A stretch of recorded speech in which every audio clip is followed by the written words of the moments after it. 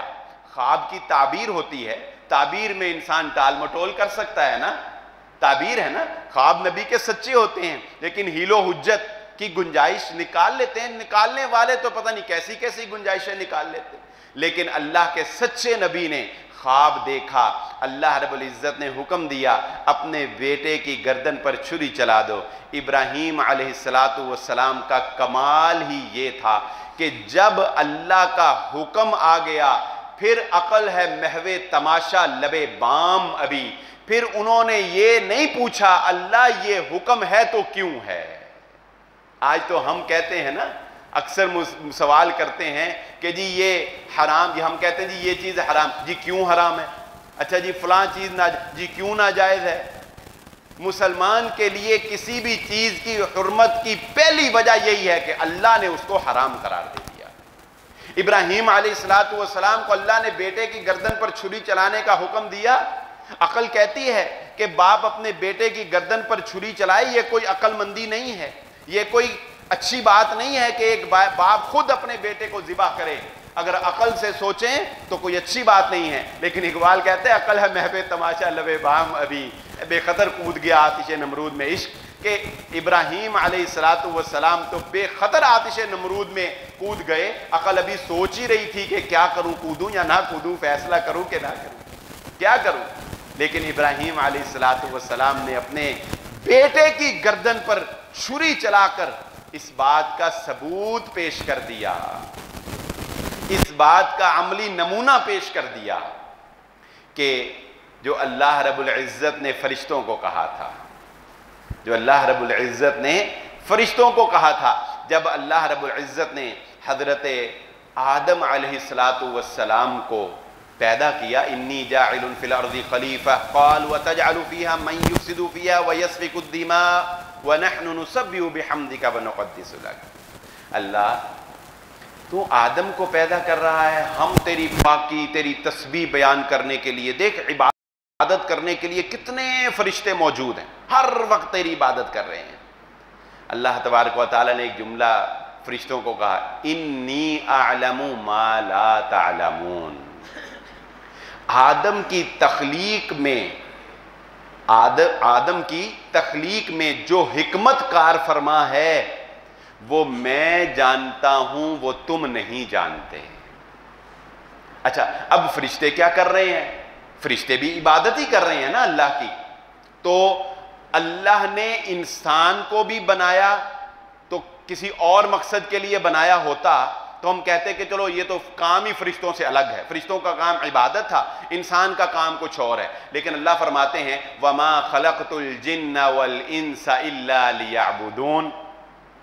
ایک مخلوق پہلے سے عبادت کر رہی ہے فرشتے، ایک اور مخلوق بنا دی انسان، اور مقصد تخلیق آدم بھی یہی بیان کر دیا کہ اس کا مقصد بھی میری عبادت ہی ہے.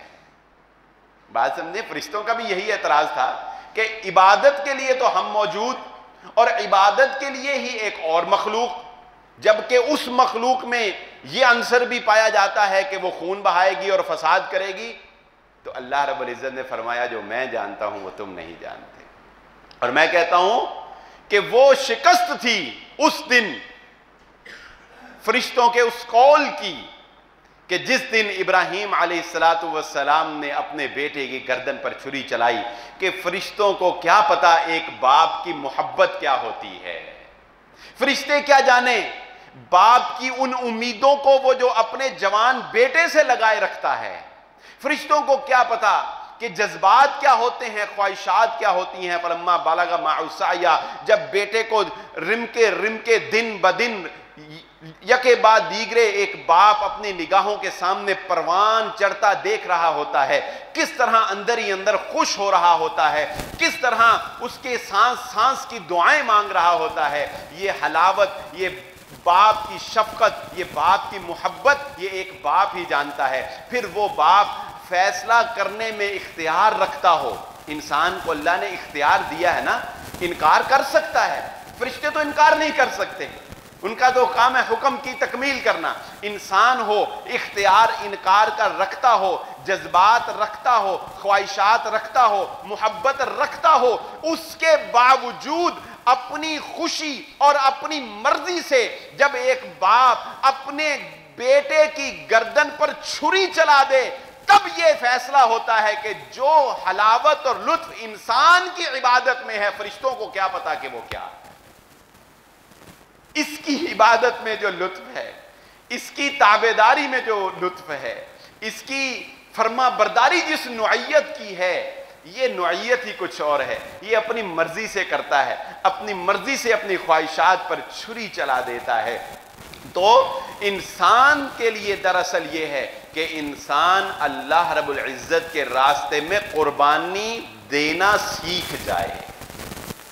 ایک ہے قربانی کرنا، آپ ایک جانور لیا، اللہ کے نبی صلی اللہ، ہمارے لیے تو کام ہی بڑے آسان کر دیے ہیں، اس امت محمدیہ صلی اللہ علیہ وآلہ وسلم پر بڑی آسانیاں ہیں۔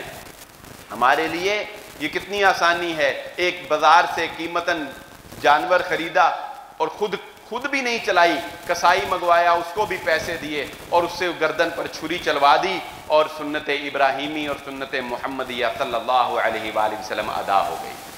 ہماری طرف سے وہ ایک حق ادا ہو گیا، وہ ایک سنت موقدہ ہماری طرف سے ادا ہو گئی۔ ہمیں یہ بھی نہیں پتا کسی کا اللہ نے پردہ رکھا، پتہ نہیں قبول ہوئی یا نہیں ہوئی، کسی نے ریاکاری سے کی تھی یا کس دل سے کی تھی، یہ بھی اللہ نے پردہ رکھ لیا۔ اور جبکہ حابیل اور قابیل کی لڑائی میں قربانی ہی مسئلہ تھا، قربانی ہی تھا نا، دونوں نے قربانی کی۔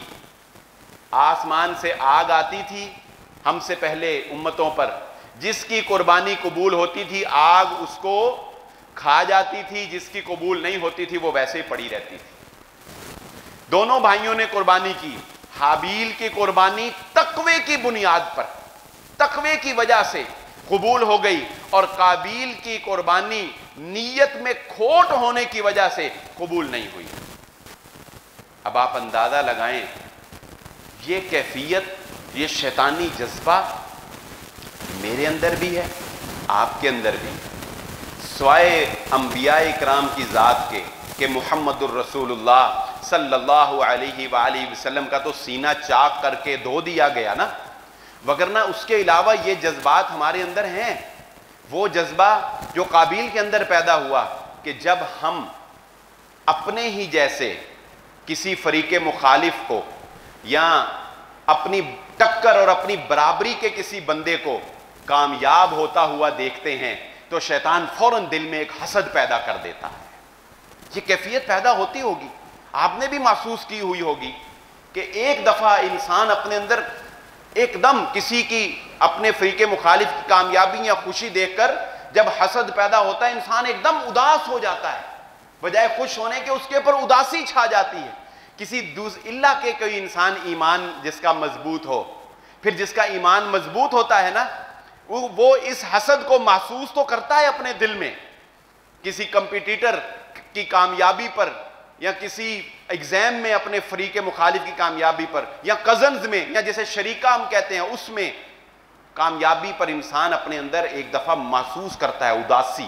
وہ اداسی بیسیکلی حسد ہوتا ہے۔ پھر لیکن جن کا ایمان مضبوط ہوتا ہے وہ ذکر و اذکار کرتے ہیں اور حسد پر کنٹرول کر کے اپنے بھائی کی خوشی میں خوش ہونے کی کوشش کرتے ہیں۔ اور جن کا ایمان کمزور ہو چکا ہوتا ہے اور شیطان ان پر حاوی ہو چکا ہوتا ہے، وہ قابیل کا راستہ اختیار کر لیتے ہیں۔ اور قابیل کا راستہ کیا ہے؟ پھر وہ اس حسد کی بنیاد پر انتقام لینے کی کوشش کرتے ہیں، اور اپنے بھائی حابیل کو قابیل نے قتل کر ڈالا، صرف اس حسد کی بنیاد پر جو اس کے اندر اس کی قربانی قبول ہونے کی وجہ سے پیدا ہوا۔ ایک کامیابی تھی جو اس کے بھائی کو ملی اور دوسرے بھائی سے وہ برداشت نہ ہو سکی۔ یہ قربانی جو ہے یہ مقابلہ بازی کا نام نہیں ہے، یہ اللہ نے ہمارا پردہ رکھا ہے کہ ہمیں پتہ نہیں چلتا کہ کس کی قبول ہوئی اور کس کی نہیں ہوئی، وگرنہ یہ نمائشیں میں بڑا سے بڑا جانور خریدنا، اتنے لاکھ کا خریدا، ٹی وی پر رپورٹ چل گئی، اتنا وزنی تھا، تول کر اتنا پتہ لگا جی فلاں چودھری صاحب نے سب سے مہنگا جانور خریدا، یہ سب کیا ہے؟ نہیں، یہ قربانی کا جذبہ اللہ رب العزت کو یہ والی قربانی نہیں چاہیے، اللہ رب العزت کو دکھاوے کی قربانی نہیں چاہیے۔ خوبصورت جانور، اچھا جانور اپنی حیثیت کے مطابق کرو، مگر مقابلے بازیاں نہ کرتے پھرو کہ الہاکم التکاثر حتی زرتم المقابر، کہ اس مقابلے بازی نے تمہیں اتنا غافل کر دیا، اتنا اللہ رب العزت کے احکامات سے دور کر دیا، حتی زرتم المقابر، یہاں تک کہ تم قبروں تک جا پہنچے۔ اور زندگیوں میں اگر ہم مشاہدہ کریں صحابہ اکرام کی، تو ہم تو سمجھتے ہیں کہ شاید سال بعد یہ ایک قربانی ہے، بس جانور کی گردن پر چھری چلا دینا۔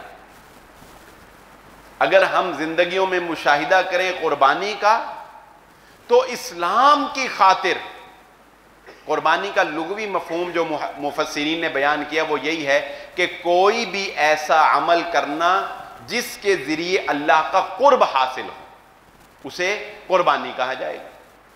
محمد الرسول اللہ صلی اللہ علیہ وآلہ وسلم نے قربانی دی۔ کون سی قربانی دی؟ کس کی خاطر دی؟ اسلام کی خاطر۔ جاہ و جلال کی قربانی پیشکش کی کفار نے، جس عورت سے چاہو گے نکاح کر دیں گے، جون سا عہدہ چاہو گے دے دیں گے، مال جتنا چاہو گے دے دیں گے۔ اللہ کے نبی صلی اللہ علیہ وسلم نے ٹھکرا دیا، قربان کر دیا، حتیٰ کہ اپنا شہر مکہ قربان کرنا پڑا، وہ بھی قربان کر دیا۔ مصعب ابن عمیر رضی اللہ تعالیٰ عنہ کو ماں باپ کی جائیداد چھوڑنی پڑی، ماں کی ممتا چھوڑنی پڑی، اللہ کے دین کی خاطر قربان کر دی۔ حضرت بلال رضی اللہ تعالیٰ عنہ کو صعوبتیں برداشت کرنا پڑی، آرام چھوڑنا پڑا، چین چھوڑنا پڑا، چھوڑ دیا۔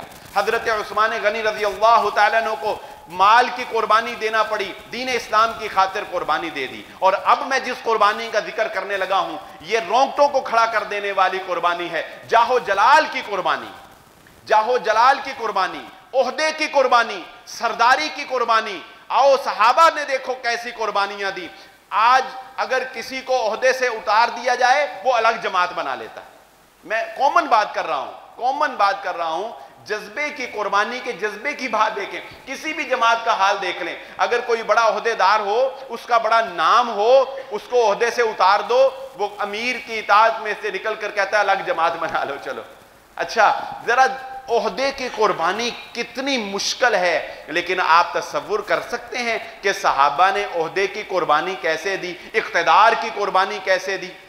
یہاں جس کے پیچھے 10 بندے ہوں وہ کہتا ہے بس اب میرے جیسا لیڈر ہی کوئی نہیں ہے۔ ہاں وہ بھی لیڈر تھا کہ وہ جس جانب رخ کرتا تھا اس جانب فتح ہوتی تھی۔ لوگوں کا عقیدہ بننا شروع ہو گیا کہ خالد بن ولید رضی اللہ تعالی عنہ جس جانب بھی رخ کرتے ہیں ادھر فتح ہو جاتی ہے۔ پھر ایک دن وہ آتا ہے، عمر ابن خطاب منصب خلافت پر بیٹھتے ہیں، شرک کی جڑوں کو اکھاڑ دینے والے، وہ درخت کٹوا دینے والے جو بیت رضوان میں نبی صلی اللہ علیہ وسلم جس کے سائے میں بیت رضوان کی تھی، لوگ اس کی جانب سجدے کرنے تک پہنچ گئے تھے، نفل پڑھنے تک، درخت کٹوا دیا۔ کہا لوگوں کا عقیدہ نہ بگڑ جائے، لوگ کہیں یہ نہ سمجھنے لگ جائے فتح خالد کی وجہ سے ہوتی ہے۔ ایک لیٹر پر لکھ کر بھیج دیا، خالد ابن ولید کو آج کے بعد امیر المومنین معزول کرتے ہیں، خالد ایک سپاہی کی حیثیت سے کام کرے گا۔ کہا اسلام کی خاطر لڑ رہے تھے، عہدے کی قربانی دی۔ عہدہ قربان کرنا کوئی آسان ہوتا ہے بتائیں؟ کسی بڑے لیڈر کو کوئی کہے کہ تو اب اپنی کرسی سے اتر جا اور ایک کارکن کی طرح کام کر، کوئی ہوتا ہے تیار؟ آج کے اس دور میں کوئی مان سکتا ہے جس کے پیچھے ایک فوج ہو؟ اور وہ جو اتنا بڑا لیڈر کہ فتح اس کے نام سے منسوب ہونے لگ گئی، جب امیر کا حکم آیا معزول ہونے کا، اسی وقت سارا کچھ چھوڑ کر ایک عام سپاہی کی طرح اپنی خدمات بھی جاری رکھی۔ یہ نہیں کہ ناراض ہو کے گھر میں بیٹھ گئے، اپنی خدمات بھی جاری رکھی۔ اور ایک عظیم مثال اقتدار کی قربانی کی وہ ہے جب مسلمانوں کے درمیان صلح کروانے کے لیے نبی صلی اللہ علیہ وآلہ وسلم کے نواسے حضرت حسن رضی اللہ تعالیٰ عنہ نے قربانی دی۔ اقتدار مخالفت میں کھڑے ہو سکتے تھے اقتدار کے لیے، لیکن کہا نہیں، اقتدار نہیں چاہیے، مسلمانوں کی اجتماعیت چاہیے۔ قربانی دے دی، صلح کر لی حضرت امیر معاویہ رضی اللہ تعالیٰ عنہ سے، اقتدار کتنے لوگ ساتھ تھے، قربانی دے دی۔ جبکہ موقع بھی تھے اور بھائی کی شہادت بھی تھی۔ تو کہنے کا مقصد کیا ہے؟ اگر آپ صحابہ کی زندگی پڑھ کے دیکھیں گے، محمد الرسول اللہ صلی اللہ علیہ وآلہ وسلم کی زندگی پڑھ کے دیکھیں گے تو آپ کو تو لمحے لمحے پر قربانیاں ملیں گی، لمحے لمحے پر قربانیاں ملیں گی، بیٹیوں کی قربانیاں، اولاد کی قربانی، ماں باپ کی قربانی، جائیداد کی قربانی۔ اور طاقت کا نشہ اتنی بری چیز ہے، طاقت کا نشہ اتنی بری چیز ہے کہ جس کے پاس طاقت ہوتی ہے وہ پھر کب کس کو معاف کرتا ہے؟ وہ نہیں معاف کرتا، مگر محمد الرسول اللہ صلی اللہ علیہ وآلہ وسلم کو جب اللہ رب العزت نے یہ طاقت دی کہ طائف کے مقام پر آپ کی ناقدری ہوئی ہے، کوئی بات نہیں، آپ لبوں سے صرف اتنا اس فرشتے کو ہم نے بھیج دیا ہے، آپ نے صرف اتنا کہنا ہے ہونٹ ہلا کر کہ ان پہاڑوں کو ملا دو، یہ پہاڑ مل جائیں گے، دنیا میں طائف نام کی بستی کا وجود ختم ہو جائے گا۔ انتقام کی قربانی دے دی، بدلہ نہیں لیا۔ آسان ہے انتقام کی قربانی دینا؟ بتائیں، نہیں، قربانی دینا آسان نہیں ہے۔ جانور کی گردن پر چھری چلانا آسان ہے، قربانی دینا آسان نہیں ہے۔ جانور کی گردن پر چھری چلانے سے اپنے اندر قربانی دینے کا جذبہ پیدا کریں، اپنے اندر دوسرے کی خاطر کسی چیز کو قربان کر دینے کا جذبہ اپنے اندر پیدا کریں۔ دراصل یہ ہے جو قربانی ہمیں سکھاتی ہے۔ اللہ رب العزت سے دعا ہے اللہ مجھے اور آپ کو جو کہا اور جو سنا سمجھنے کی اور عمل کرنے کی توفیق عطا فرمائے۔ وما علیہ الا البلاغ۔